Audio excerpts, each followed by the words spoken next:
Bonjour amoureux de la nature, aujourd'hui je suis dans le sud de la France à Tourette-sur-Loup dans les Alpes-Maritimes. Je suis avec Jean-Luc, un jardinier passionné qui va partager avec nous ses secrets.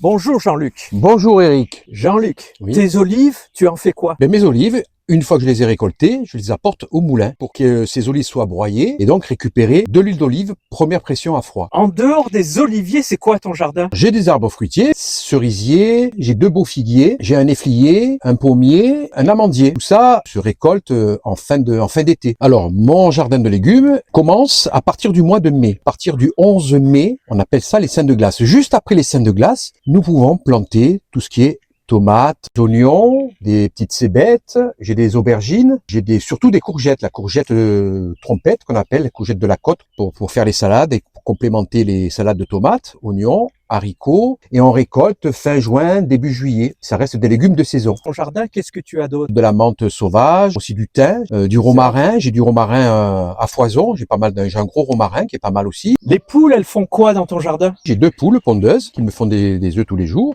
Et limite tout ce qui est nuisible, les insectes, ils mangent les limaces. Et ça fait un fumier extraordinaire pour les plantations. Ils nous font des œufs tous les jours. Chaque chose nourrit l'autre. De la salade, des fois des restes de plats de la cuisine. Dans nos poules, ils adorent ça. Donc Elles commencent à faire des petits œufs. le cycle est complet.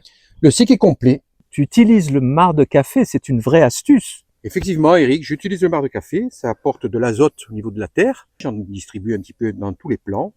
Et ça apporte vraiment de la force à la plante. L'eau, c'est précieux en Provence. Comment fais-tu? J'ai un toit qui récupère donc l'eau quand il pleut et automatiquement qui est déversé dans des réservoirs de 1000 litres. J'arrose mon potager. Alors merci Jean-Luc, à partir de Tourette-sur-Loup dans les Alpes-Maritimes. Et merci pour nous donner tous tes secrets de ton jardin. J'étais heureux de partager toutes mes connaissances sur le jardin et pouvoir le faire avec toi. À bientôt amoureux de la nature.